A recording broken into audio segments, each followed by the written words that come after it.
Club of Portland's Friday Forum, Oregon's premier public affairs forum. I'm Sue Thomas, president of City Club, and I welcome you all, those of you here at the Governor Hotel, and those of you listening on OPB or KBPS radio, or watching on Portland Community Media's City Net 30. Thank you for joining City Club today on Friday, April 2nd for this week's Friday Forum. Now, everyone likes a good kvetch, so here we have 3 speakers today who will share with us their gripes, bellyaches, and pet peeves about local and national politics and government. But first, some announcements. In consideration of those sitting close to you and those in our radio and television audiences, I ask that if you've not already done so, to please silence your cell phones at this time. As always, we offer our appreciation to our Friday Forum corporate sponsors whose generous financial support make these time-honored City Club luncheons possible. Please join me in offering an appreciative round of applause to our spring quarter sponsors, Key Private Bank, Northwest Natural, and Schwabe, Williamson & Wyatt. We appreciate your support.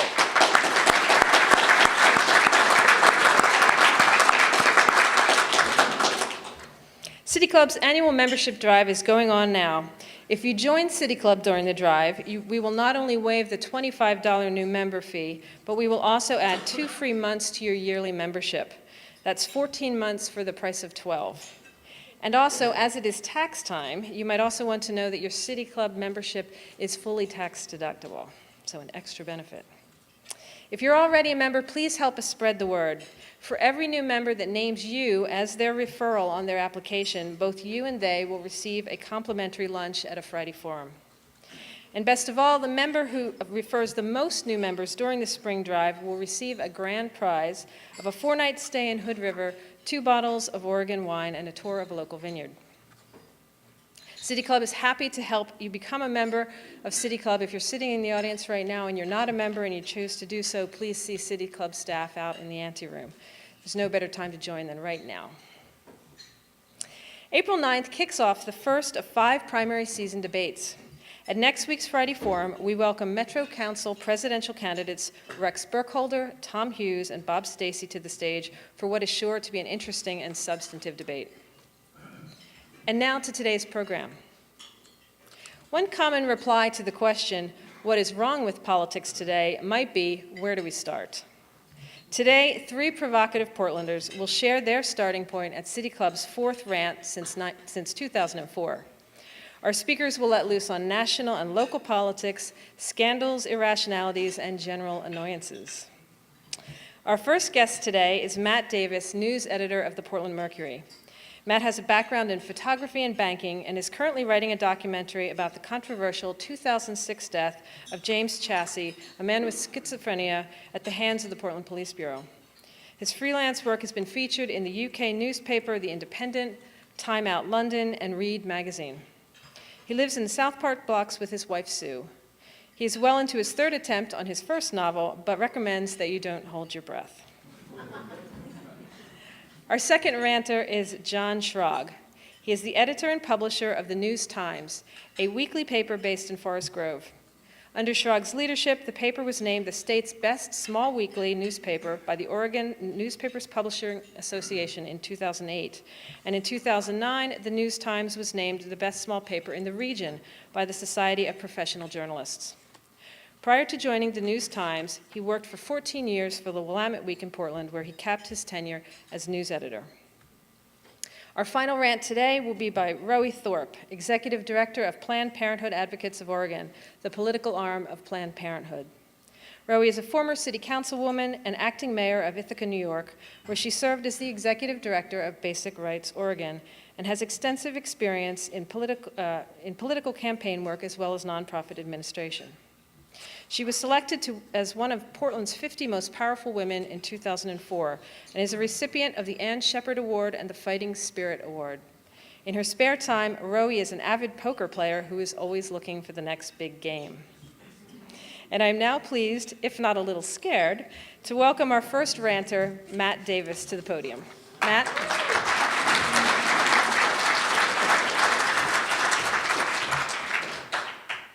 I'm a little scared as well, so it makes 2 of us.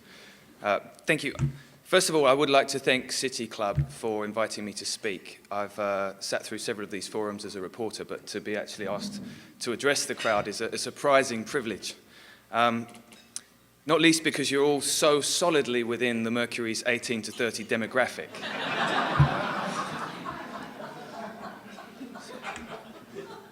When I was asked to speak here today, the theme I was given was to rant. Now, those of you who have read one of my weekly columns about City Hall will know that I can rant pretty much to order. But what makes my rant here today slightly different is that what I'm calling for is really not so crazy. In fact, to describe this as a rant will inevitably bolster those who would suggest that my concerns are aligned with a vocal minority, with a constituency that can be swept aside. The 250,000 people who tend to read the Mercury's website every month, for example, or the hooded so-called anarchists who marched through the streets on Monday night, calling, among other things, for police reform, or the Albino Ministerial Alliance Coalition for Police Reform, or the Mental Health Association of Portland, or Portland Cop Watch. But my rant, I think you will agree, is not about reassuring a vocal minority. It is to the benefit of all of us here.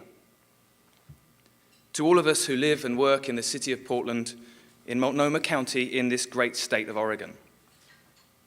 All I want, all I am asking, is that we as a community stop killing people who are suffering with mental illness.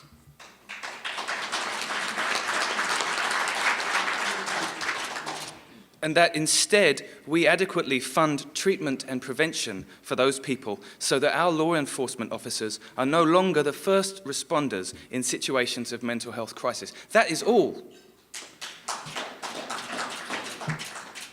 Now, if that simple, sane request qualifies as a rant, then I think that says all I need to know about our priorities as a community.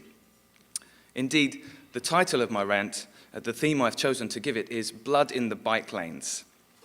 Now, I first heard that phrase uttered by a protester outside Mayor Sam Adams' office in February. This followed a visit by the Reverend Jesse Jackson, who described the January police shooting of Aaron Campbell as an execution. Campbell was an unarmed African-American man who had been hospitalized 1 year earlier following an unsuccessful suicide attempt. The protester shouted, "There's blood in your bike lanes, Mayor." It seems we would rather ensure that our city has a network of bike lanes 600 miles long than ensure that the least fortunate amongst us, those cursed with mental illness, for example, are adequately protected from death at the hands of our police officers. Mayor Sam Adams, when he addressed City Club in early February, he projected his vision of what he wanted Portland to look like up on the wall. It showed a streetcar and a bike lane rolling down 82nd Avenue. Yet Adams only mentioned the word police once in his entire speech. Later, in answer to a question on mental health, the mayor said funding shortages mean that problems will show up on our streets. That is a shrug statement from our mayor. He said problems will show up on our streets. Like a few unwelcome pimples waiting to be squeezed. Problems will show up on our streets. Meanwhile, the mayor did not mention Aaron Campbell, not once. Aaron Campbell, who had been shot 1 week earlier, and his speech was 3,500 words long. It managed to devote some time to talking about our city's values and our destiny. But if the mayor didn't have time to address police accountability in that forum, then I think that our values and our destiny are perhaps not as aligned with basic human decency as I had thought. It's not that I begrudge bike riders or those who support Mayor Adams' vision of a sustainable city with a strong education system and a thriving economy. It's just that I don't see how our city can ever live up to its livable reputation when there is blood in the bike lanes. The hypocrisy is that the bike paths and the Pearl District yoga classes you can bring your dog to,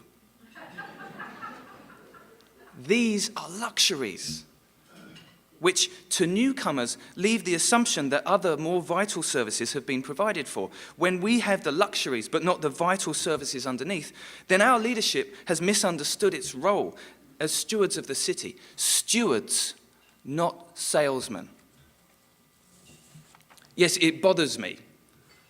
It bothers me that Saks Fifth Avenue decided to close its downtown store last week, and that the news emerged on the same day that a homeless man, Jack Collins, was shot at the Hoyt Arboretum. But it would have been nice to see Mayor Adams devote a little more time on the record to responding to Collins' death, and a little less time to essentially figuring out where his considerable staff is going to go in the near future to buy their next comfortable pair of beige slacks. I was also perplexed at Portland Police Association boss Scott Westerman.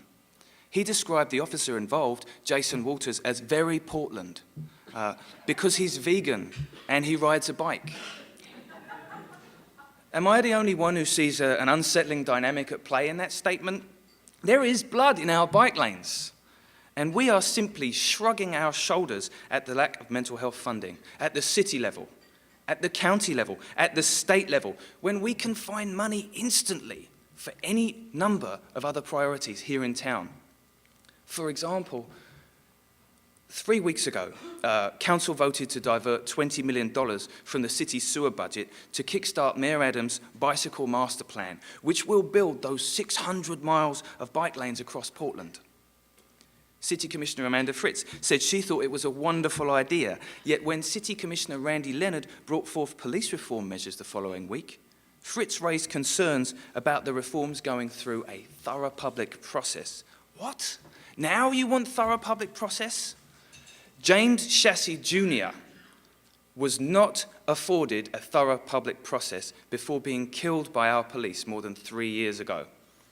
The citizens of the city have been calling for reform at every available forum for years, and the city is still fighting a lawsuit brought by Chassis' family. In fact, the insurance company for the city has just hired a very expensive lawyer to defend the city's case in court.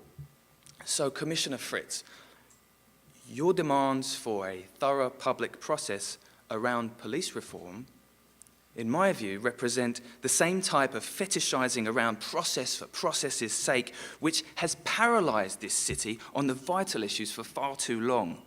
There is blood in your thorough public process. There is blood in our bike lanes. Meanwhile, you will read in this week's Mercury, Central City Concern is struggling to fund just $700,000 a year for 16 more beds at the Hooper Detox Centre.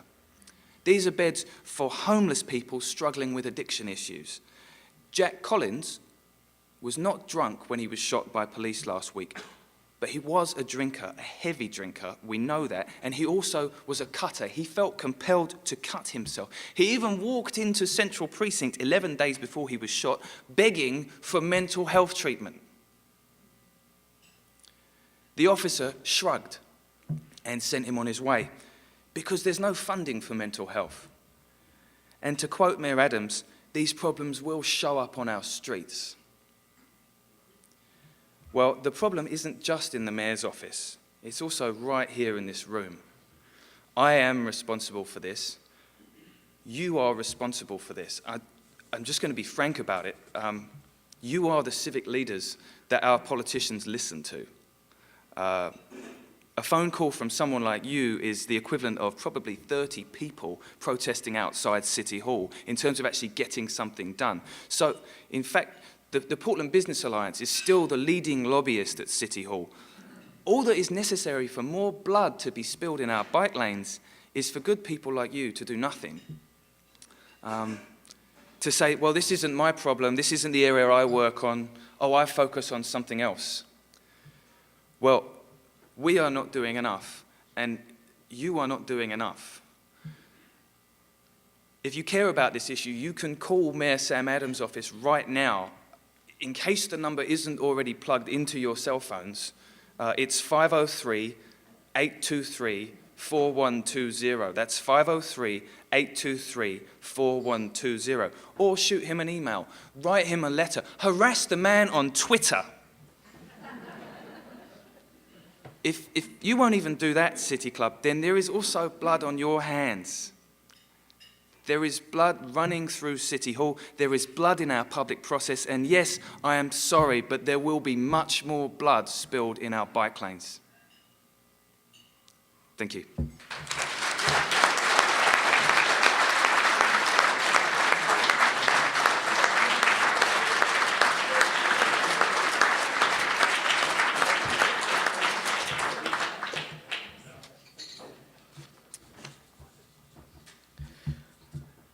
I too would like to thank City Club for inviting me, and have to admit that when Steve Novick called and asked whether I would step up here, my first thought was, how many other journalists said no before you got to me, Steve?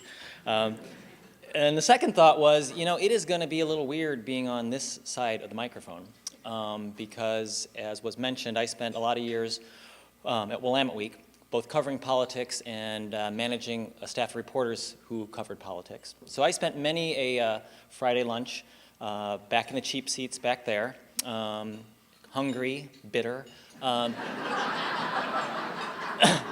taking notes about the people up here so I could write mean but cleverly alternative things about them. And now I find myself on the other side of the podium. And I do have to say, one of my other jobs at Willamette Week was both editing and writing for a time, Rogue of the Week. And so I think there's probably a chance that either I've managed to offend either directly or indirectly about a third of the City Club membership. And for those of you in the audience who that holds true to, I would just like to say a lot of time has passed. I've matured. And I really hope that you can find it in your heart to just forget about it. Because I did. I've moved on. And I think Matt's comments were a great setup for what I want to talk about. Because I want to focus a little bit inward about our industry. And it was a pretty abrupt change for me when 6 years ago, the people at Community Newspapers, which own the Forest Grove News Times, asked me whether I'd be interested in applying for the position of editor and publisher.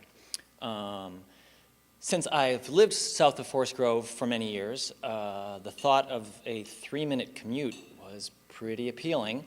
And also the thought of remaking my hometown newspaper was just too good to pass up. And so when they offered me the job, I took it, and I've been there ever since. And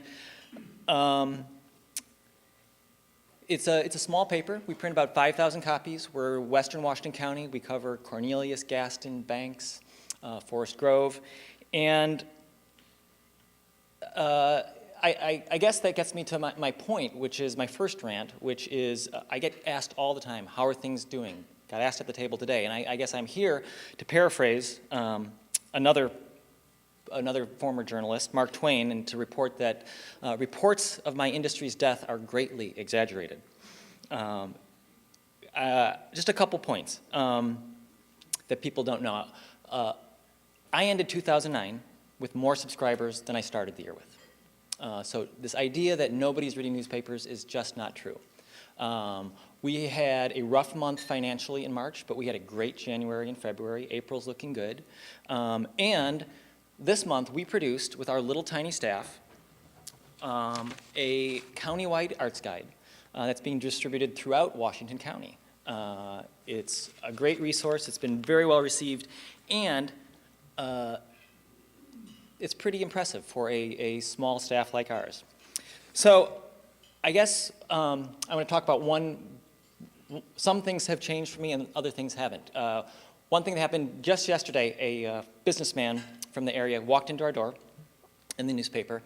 He tracked me down, came right at me, and he was waving a newspaper in his hand, and he proceeded to berate me for a cartoon that was on our editorial page this week. It's a cartoon making light of the Tea Partiers.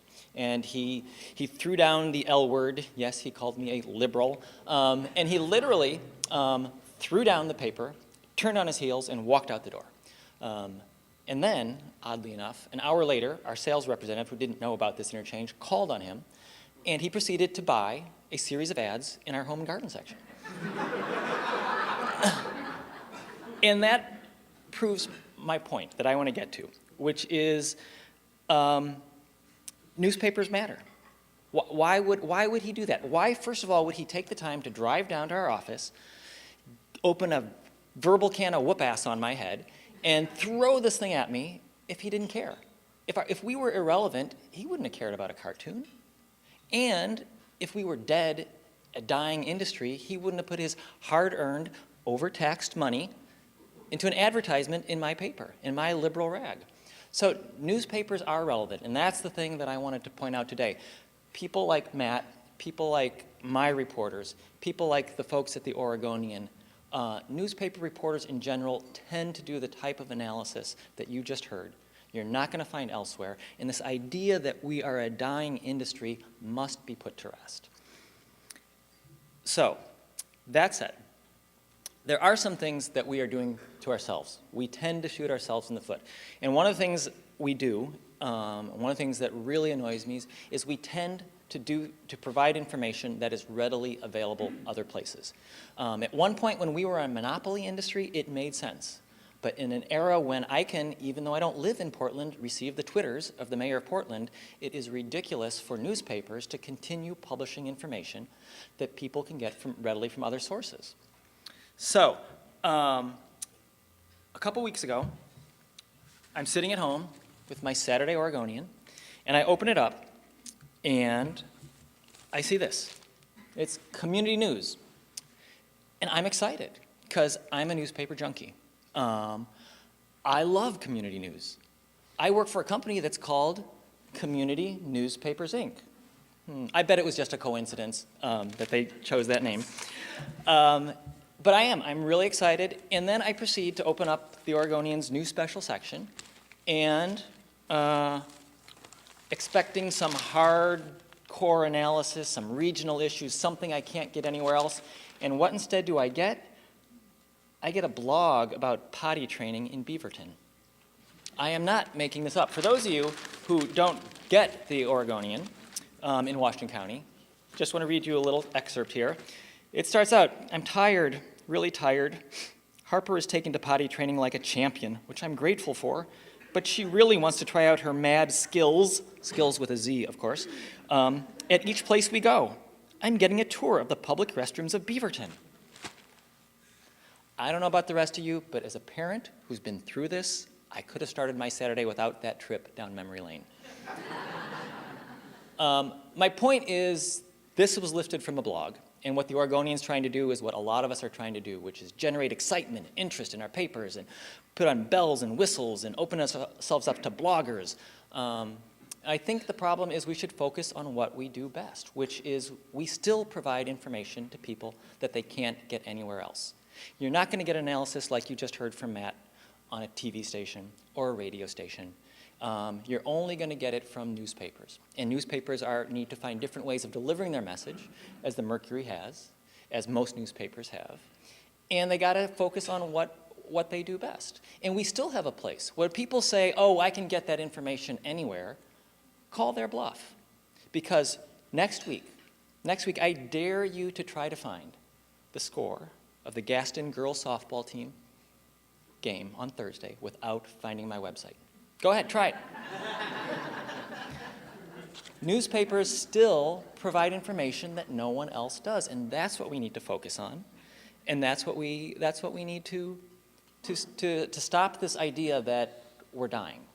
Yes, it's been a bad year, but it's been a bad year for people who hang sheetrock, for people who repair transmissions, for people who pour skinny vanilla lattes, and yet you don't hear about the death of the barista industry. Times are tough. We've gotten smaller, but we will survive. And we will survive and find new ways to come up with a business model that actually works. So this gets me to my second point, which is advertising. Now, normally, you're not supposed to talk about advertising if you're a journalist. There is a wall that separates the ad side of the business, which is run by the publisher, and the news side of the business, which is run by the editor, and the two may talk to each other, but they're supposed to keep their roles separate.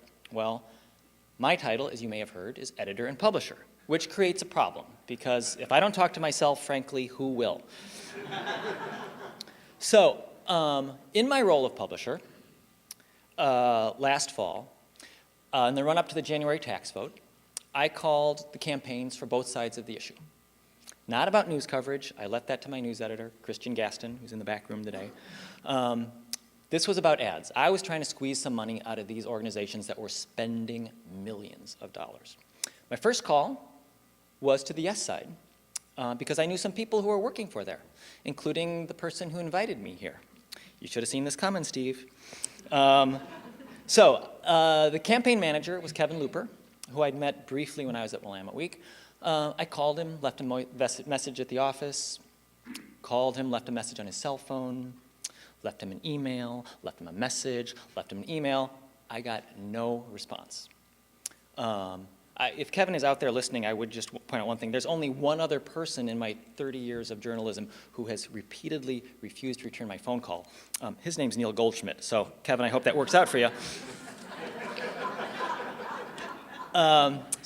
Completely snubbed by the yes campaign, and yes, I took it personally, obviously. I called the no side, where again, I had a contact, Pat McCormick, who ran the no campaign. And Pat and I had run across each other in Salem when I was covering the legislature, and although we often ended up on different sides of the political equation, he always treated me very well. And I wasn't surprised when he called me right back, said, come on down, we'll talk about it. I don't want to give you too much cause for optimism. So as Pat explained to me, very kindly, directly, they had no plans to spend any of their campaign dollars on newspapers. It was all going to go to television, direct mail, etc. So I failed in my job as publisher. I was unable to get any money out of the campaigns for not only my paper, but the entire Pamplin Media Group, which is 16 community papers and the Portland Tribune. So then I put my editor hat on, and suddenly it all makes sense. I know why they didn't spend money with newspapers. They have to spend their money on television and radio because those two parts of the media don't cover their issues. There is no significant discussion of the tax vote on radio and television. There are sound bites. If you hold a press conference and yell names at each other, they'll cover that. But will they, like the Oregonian, like the Portland Tribune, like the Sandy Post, like the News Times, were they issuing story after story about how this vote would affect taxpayers, businesses, local economies, school districts? No. Newspapers were doing that. So why should they spend their money informing newspaper readers when the newspapers were doing it for free? It was a business decision. Now, some people will tell you that that's baloney, that it has to do with focus groups and micro-marketing and niche markets and swaying the independents, but that is just baloney. And we know it's baloney because at the end of the campaign, the no on taxes side had a change of heart.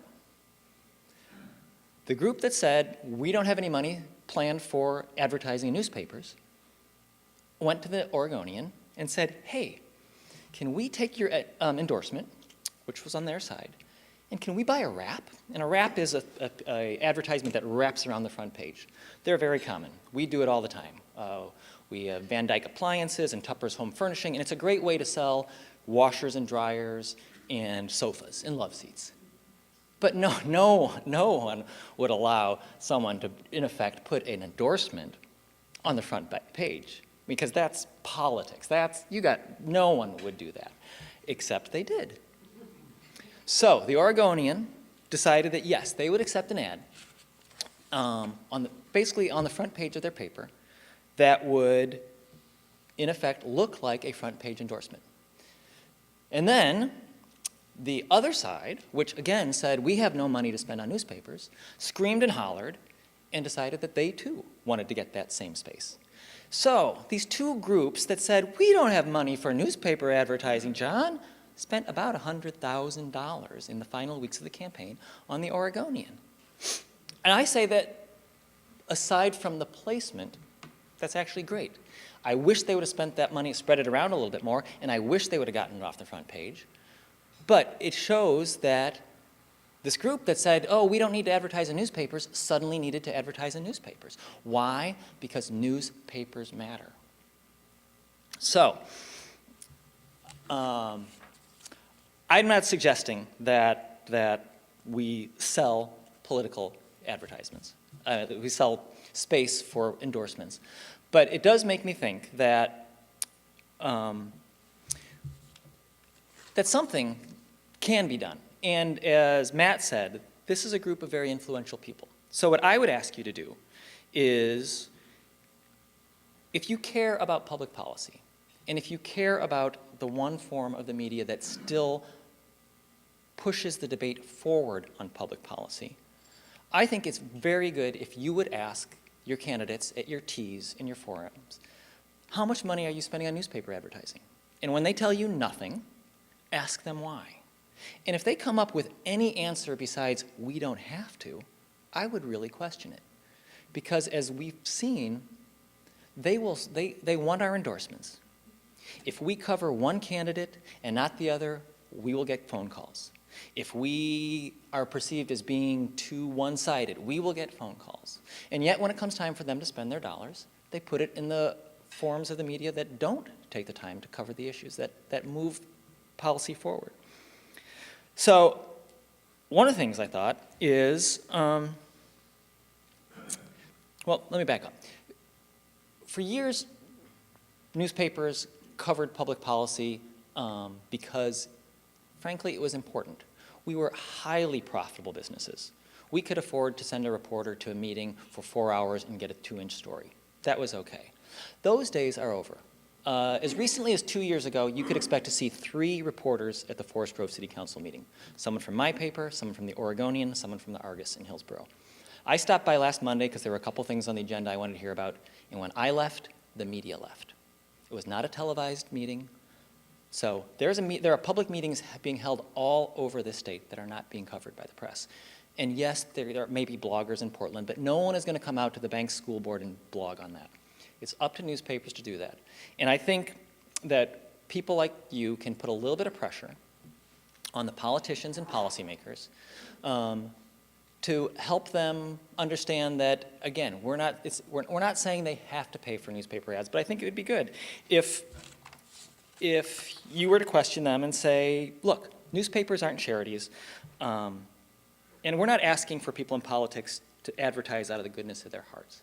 But I think that if you look at the value we add to public discourse and consider where there is an opportunity to support that with advertising that informs the public and helps me hire more people to do what I still think is the best and most important job in a free society, I think we'll all be better off. And I think it's time we start that conversation that hasn't been taking place for way too long. And finally, for those of you who still feel slighted by anything I've done in my professional career, I would encourage you to come up after lunch, wad up a ball of newspaper, and throw it at me because it does seem to have some sort of cathartic event. So thank you very much.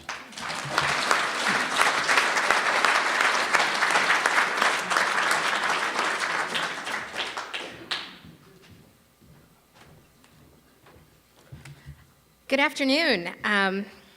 It's an honor to be invited to speak here, and for those of you who know me, you know that I always have a rant ready, which explains why I rarely get invited to dinner parties anymore. But I do have 3 things at the top of my list that I'm going to share with you today. So the first one on my list has to do with not what seems to me like an escalated level of right-wing extremism, although I do see that. It's the lack of public outrage around that. I don't know why this is. I don't know if it's the difficult economic times. I don't know if it's the blurring of fact and fiction that's in the news that John alluded to and that I'm sure we all have seen, or my all-time worst pet peeve, which is the unchecked vitriol of anonymous bloggers who take no accountability for their rhetoric. But regardless of what the cause is, it seems to me that extremism is on the rise, and no one seems outraged at all. It seems to me that the lack of civility in government is at an all-time high. You know, I don't know if you heard about Representative Joe Wilson calling the President of the United States a liar during a joint session of Congress, or Representative Randy Neugebauer yelling baby killer during a congressional debate when abortion was the topic. Those seem to me to be worthy of outrage. But it goes beyond civility, really. I think the problem does. And I am surprised there isn't more outrage about this, that more than 10 congresspeople have reported receiving death threats because of their votes on health care reform. And in that context, Representative John Boehner thought it would be just fine to say that one of his colleagues may be a dead man because of his vote on health care reform. And a gas line was cut at Representative Thomas Perriello's brother's home after a Tea Party leader put the brother's address on the web instead of the representative's by mistake. You know, I think we've all heard about the Tea Party protesters who hurled racial slurs and anti-gay slurs at members of Congress and actually spit on representatives as they walked into the Capitol. Every American should be horrified and furious at this. But if this isn't enough, right, if all this isn't enough, if the conduct doesn't bother you, I'd like to talk about an issue that might bother you. And I actually do think that conduct ought to be enough. But just in case, here's something that should make you outraged. If you have not heard about so-called personhood amendments that are being introduced across the country, this might get you. They aim to provide full civil rights protections to a fertilized egg, which makes illegal not only abortion, but also contraception, also in vitro fertilization and embryonic stem cell research. Now, it might seem like that's too extreme to get any play, but actually, a personhood amendment was filed here in Oregon and hasn't gotten any steam yet. But just this week, it got on the ballot in Mississippi and Colorado, and there are several other states that may be facing that this fall. And for me, the irony there is that the same people who say that the costs of health care reform are too high have no problem spending millions of dollars on the rights of a fertilized egg. The point here is that democracy depends on a certain level of respect and civility, and that is maintained by people patrolling those borders. Freedom of speech doesn't just protect the wacky, right? We all have a responsibility to speak out and say that enough is enough and demand more accountability for individuals and their actions. That's my first rant. My second one is about abortion and health care reform, which, depending on your perspective, is either the way that health care reform was used to roll back access to abortion, or the way that the abortion issue got used to try to sink health care reform. Either way, it's an insult to women. In fact, the entire debate over including abortion in the health care reform bill was about everything except women's right to control our own bodies and determine our own futures. In the final debates over this issue, women were never mentioned. 64 Democrats voted for the Stupak amendment. That's for all of you who were feeling great about being Democrats after hearing about the right-wing extremism. 64 Democrats voted for the Stupak amendment in the House of Representatives the first time around, and that was a total ban on coverage for abortion and health care reform. Stupak himself is a Democrat. It seems that these Democrats failed to understand that their political opponents wanted to sink health care reform and use the failure of the bill against them in the November elections. A remarkable lack of political savvy disguised as commitment to an issue that didn't need to be discussed in the health care reform debate. In the final bill, in the end, we ended up with the Nelson provision, and some of you may already know about this, but for those of you who don't, what it says is that if a health plan chooses to provide a coverage for abortion care, it requires 2 payments from enrollees, right? One for the abortion coverage in your plan, and one for all other coverage. So 2 separate checks for both women and men. Imagine the conversation at your new job when you roll in on your first day and you're filling out your forms, and the friendly HR person says, "So, will you be electing the coverage that includes abortion?" And then asks you how you'll be planning to pay for that part of your coverage. In addition, insurance companies have to deposit the payments into separate accounts, which creates an administrative mess to discourage companies from covering abortion, although 85% of these companies already do. And then equally bad, state legislatures can now choose to bar abortion coverage in the new insurance exchanges, which many certainly will, which then takes away that coverage from all the women in their state. We also got continued funding for abstinence-only education. You can see that that worked as well for the entire country as it did for Bristol Palin, since teen pregnancy rates are on the rise for the first time in decades. Nonetheless, because I'm not entirely a ranter, I do want to just, before I go on to my third item, tell you a couple of positive things, because there were wins for women from healthcare reform. And I want to acknowledge just a few of these, although I'm happy to go into great detail and give you a lengthy list if you want to ask me about it in the Q&A. But I think it's worth mentioning, and I think it's important that you know that in addition to the continued funding for the abstinence-only sex ed, there actually is a new $75 million a year for mandatory evidence-based sex education curriculum, which is great.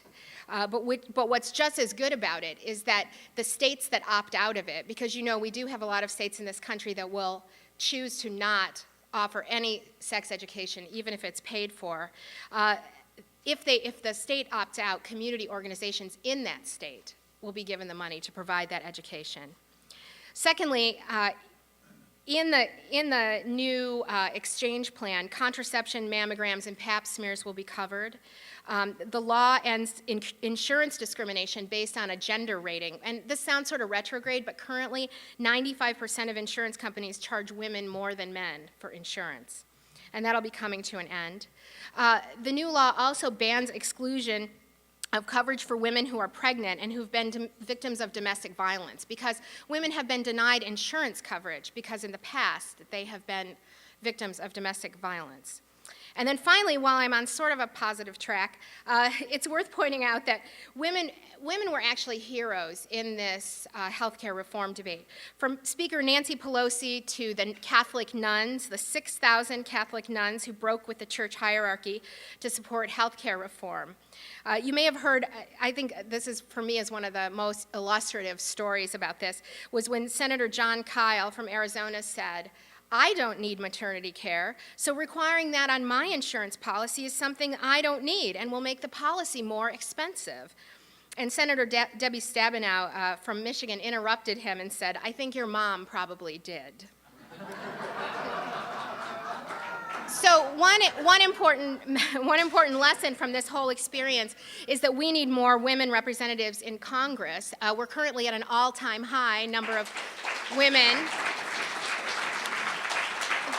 So, well, don't clap yet, because we're currently at an all-time high of numbers of women in Congress, which is 17%. And we need women at every level of government, because that's how women end up in Congress, is by starting out at their local level and state level. So my third rant is to progressives. And my message is, stop the self-sabotage. I am so tired of hearing nothing but disappointment from progressives about the Obama administration. Do we not understand that things that are not perfect can, in fact, be an improvement, and that you can push for better while celebrating what is accomplished? I think we, and I say we as we progressives, or those of us who consider ourselves progressively minded, I think that we confuse cynicism with intelligence. Right? Optimism and loyalty are not a sign of stupidity. Maybe liberals have been mocked for our idealism so often that we're kind of embarrassed by it, although we shouldn't be. Or maybe it's a lack of confidence in our own ability to stick with it that keeps us from believing that after each step we will in fact take the next one. But we have to believe in our own persistence, and we have to stick together on this. I mean, I could list the achievements of this administration, but I will spare you for that. But I will observe that I started seeing disappointment at the unfulfilled agenda of the Obama administration in March of last year, after Obama had been in office for a month. We create cracks in the foundation of the progressive movement when we do this, and then those cracks get exploited by the right. Look at how abortion almost sank healthcare reform, or was the excuse for almost sinking healthcare reform, right? Healthcare reform is not all that it could be. It's not universal, it's not single payer. Those are things that a lot of people, including me, really wanted to see, and I hope that I will see it one day, and I believe that if we keep on, we will. And there are all kinds of other issues where there has been progress, but it's not the perfect fix we all were hoping for. Look at the new modification to Don't Ask, Don't Tell. Does that go far enough? No, it does not. Is it progress? Yes, it is. That's government, right? That's what government is. But as that fine statesman, Joe Biden, so recently observed, so eloquently, there's a lot happening out there that's a big effing deal. Thank you.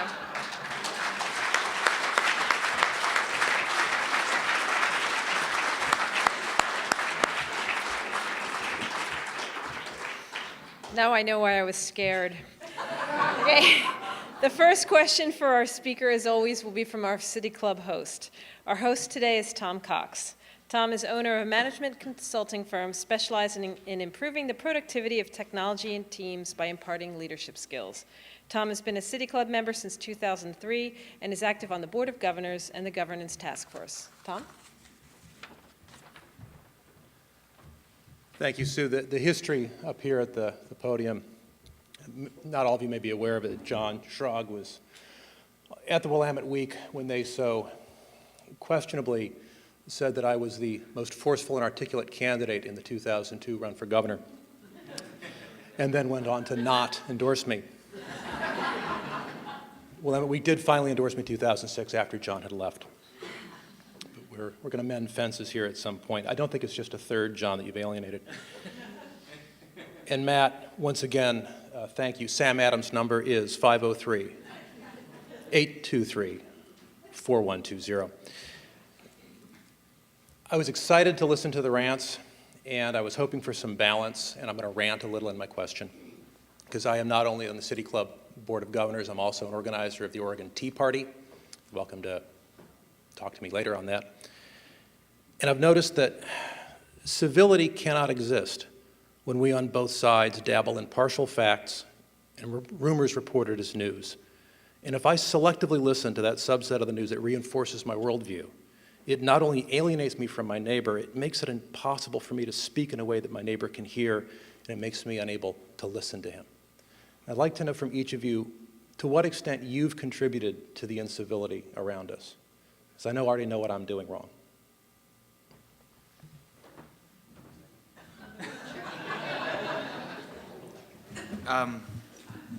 Thank you, Tom. That's an interesting question. I can guarantee you that I have contributed more than anyone in this room to the incivility that is around us. So I'm definitely, yes, well qualified to answer that. I think it's difficult. This idea that balance can somehow exist and that objectivity somehow exists for journalists is something that I was trained in journalism college. And the Mercury, our stance is that we'll be honest about who we are. Obviously, I was born and raised in Oregon, and so I come from that perspective. But I'm not going to pretend to be somebody I'm not. We will make efforts to cover things from perspectives that maybe we would have missed just by virtue of our backgrounds. But this idea that balance and objectivity exist, I feel actually every journalist is simply working at the direction of their editor and of their publisher. And depending on the direction of the publisher, your headlines will be changed and so on and so forth. And John did mention the measure 66 and 67. We did get a call back from Kevin Luper, which is kind of interesting. He did just text me, actually, John, and say hello. He says to say hello to you. We'll catch up. But the thing about that one is we also called the other side. We called Pat McCormick, who was the chief lobbyist for the No on 66 and 67 measure. And we said, we really do want to get you in, and we really do want to ask you these questions. Yes, we have been skeptical about this in the past. And yes, we probably would be inclined to vote yes. But if you can come in and convince us, we'll endorse you, and that's the way it works. He didn't show up, so what choice did we have but to interview a frozen chicken in his place? I think what Matt's getting at is, to answer your question, Tom, and you are smart enough, so I think you know part of the answer, which is there are different forms of media in different roles. When I was at Willamette Week, my job was very different than it is right now. At Willamette Week and at the Mercury, they don't pretend to be objective. What they do insist on in both publications is that they base their reporting and their analysis on fact. I had an interesting encounter with Lon Mabon in the early 90s when the gay bashing was at its height in this state, and I was at Willamette Week. And Lon Mabon knew exactly where my publication stood, and he knew exactly where I stood. And at some press conference, an Oregonian reporter asked him a question, and he said, "I'm not talking to you." And the reporter said, well, you just answered John's question. And Lon Mabon's response was, yeah, but John doesn't pretend to be objective, and you guys do. And I actually think that Lon was off base on that, as he often was. And I spent a lot of time, criticizing the Oregonian. The reason I criticize the Oregonian is because it's a very important institution. What the Mercury does is important, what the News Times does is important, what the Portland Tribune does is important, but we need a strong, vital daily newspaper in Portland. And that's why I'm like the guy who came in and threw the editorial cartoon in my face. That's what I would like to do to the Oregonian, say, you guys have to get it right. And right now they're not getting it right. And I don't think it's because they're not objective. I think it's just they're at a loss right now, and they're really struggling, and I think that actually hurts the journalism, and I think right now it's a very unstable time, particularly in newspapers. So you may be seeing what appears to be less balanced coverage. I've always said I don't think the big problem with newspapers is they're too liberal, they're too conservative. I think right now the problem is they just don't have enough resources. We're all taking shortcuts, and that's what I see. Instead of getting that third or fourth source, we're stopping at the second interview. In some cases, we're stopping at no interviews. In some cases, newspapers are, including mine, are rewriting press releases without doing any additional reporting.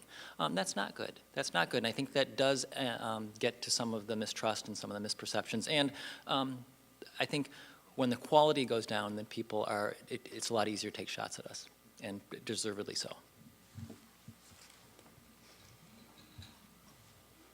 I forgot to do this earlier. Okay. Can you hear me? I think, before I say what I think I've done to be uncivil, I guess I'd like to say what I meant by incivility, because I think for me what it boils down to is, first of all, a lack of decorum. And, I don't know why I believe that decorum is so important, except that it just strikes me that if you, that as opposed to actually challenging legitimate sort of issues that sometimes underpin disparity in power that keeps certain people out of power, I think there are legitimate ways to challenge that, and I think there are legitimate ways to state your ideas. But when that breakdown starts to turn into what feels to me like a free-for-all, where you're not respecting just someone's basic human dignity, I think that that's where the line is. And so to answer, for me, the places that I think I've contributed to incivility are that I think sometimes when you're an advocate, you can, ideas or things that people say can seem so outrageous to you that you can forget about their basic humanity, the basic humanity of the person saying it, right?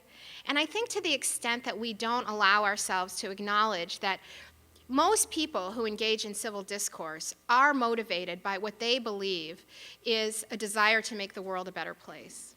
Now, that doesn't mean that we come anywhere close to agreeing, right? But I think that honoring the fact that some people see the world, what would be a better world, in a very different way than I do, right? Doesn't mean that they aren't entitled to that opinion or that they aren't expressing it in a very sincere way. However, when anybody on any side of an issue is calling names, right, engaging in name calling, spitting on people, I think that to me crosses a line.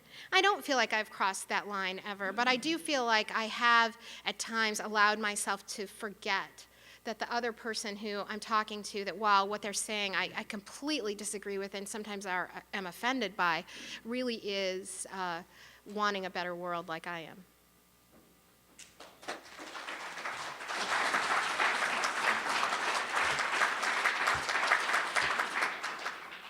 We will now take questions from the floor. Asking questions is a privilege of City Club membership, and ranting is a privilege of being up here on the stage. So before asking your question, please make sure it's not a rant, that you identify yourself as a City Club member and ask your question in 30 seconds or less. Thank you. Matt Corin, City Club member. And my question is regarding kind of this civic action issue, what motivates it. Sometimes this might be naive, but sometimes I feel like there's a nonprofit for almost everything out there, and I wonder to what degree that can be used as a cop-out by donating time or money, a cop-out for actual civic action, making a phone call to the mayor or writing a letter. Do you think it's better to have these organizations or to have just a group of motivated people taking action?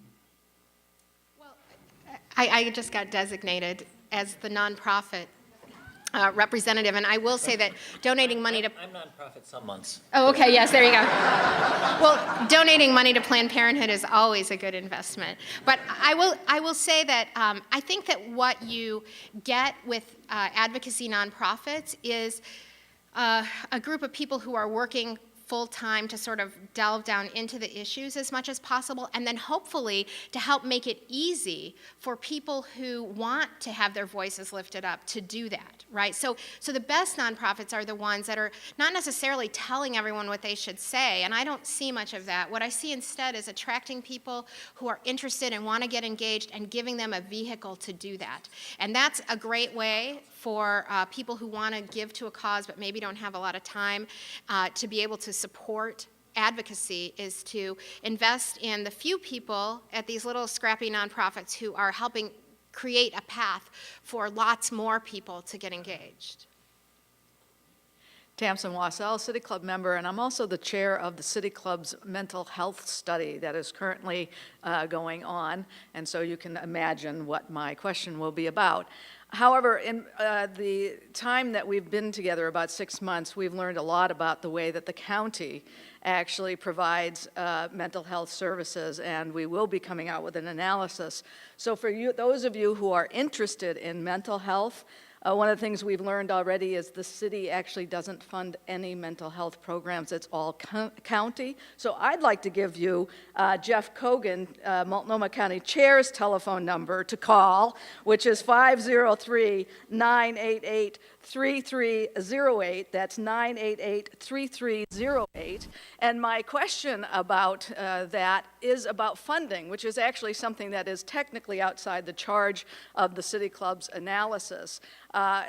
We are very clear, though we will not be making probably a specific recommendation because it's outside our charge, that there is not enough funding for mental health. But how can we as a community change the priorities so that we will be equally willing to fund libraries as we will be able to fund mental health? How do we change those priorities? It's a good question. I should point out the city does fund some mental health services. They give the county some money, but I would certainly like to see the city take a more active role in looking for money. As I say, for me, it's a question about our values as a city and our priorities, and that we can find money for anything we want when we look hard enough. So I would like to see the city take a more active role in helping the county find funding. And certainly I'd like to see Jeff Cogan, when he steps up as county chair, as he already did yesterday, in fact, I'd like to see him looking very aggressively. Specifically, what can we do for funding? I think the economy is in a downturn right now, but the polling does suggest that actually, compared to 10 years ago, people are putting less stigma around mental health issues, and they're much more likely to see the need to fund those things through, for example, a ballot measure or some kind of levy. That isn't likely to fly in the next 2 years until the economy improves, but I would love to see the county put a mental health measure on the ballot in, let's say, 2012, 2014, sometime like that. That would be a great funding source. Gilly Burlingham. Journalism is my favorite profession. I actually started out at Medill School. Because I read 5 local papers and I still get my hometown paper, 5,000 people back in Western New York. Since I really don't have the time, but I still would like to do it, which national paper would you recommend that I read? The Wall Street Journal, which gets everything right except on the editorial page. They don't dare get a decimal point wrong, you know. Or the Washington Post, or what I call that right-wing rag, the New York Times, and USA Today. I'm going to answer this question by proxy because I don't read any of those publications, and I say that with a little bit of embarrassment, but it's just I've got so much to read on my own, but I have a very bright and capable news editor, Christian Gaston, who is constantly asking me, even though he knows the answer, John, did you read in the Times today? Did you read in the Sunday Times? I get a real sense from my journalist friends that if you're going to pick one, the New York Times is still a phenomenal paper. And the rare occasions when I do pick it up, it's an impressive, impressive publication. So I would say that would be my recommendation. Carol Wallace, member of the City Club. I think the Oregonian recently started doing something very right, and that's that top of page 2, the fact check that's based on the nonpartisan organization. And I'd read that first. I think it's just absolutely amazingly good. I wanted to get your opinion about that, and does this organization charge a lot for papers to print it, or are they glad to get the attention? What do you think? I'd be surprised if they charged. Maybe they do. I believe they won a Pulitzer for that. Do you know, Matt? Yeah. So yeah, it's a fantastic idea. There have been a lot of fact-checking. The Oregonian itself and other publications have in the past done fact-checking locally, which is a great service. Again, it's the type of thing you're not going to see in other forms of media aside from print media. So I think you're right to highlight that, and I think that's a good example of let's do what we do best and not worry about trying to do everything, because that's one thing we can do really well. This was set up for Steve.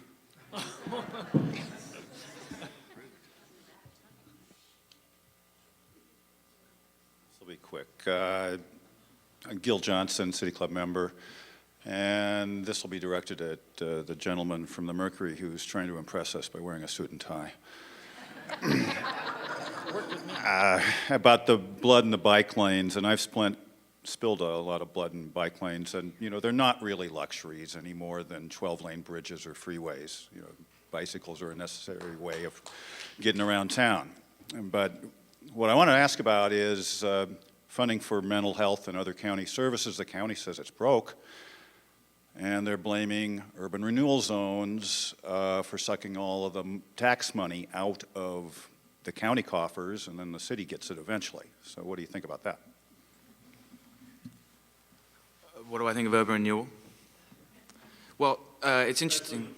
It's very interesting you mention urban renewal, because James Jesse Jr., when he died in 2006, he was accosted opposite the Blue Hour restaurant in the Pearl District. In fact, one of the witnesses to his beating at the hands of Portland police officers was Homer Williams, who happens to be one of the principal developers in Portland.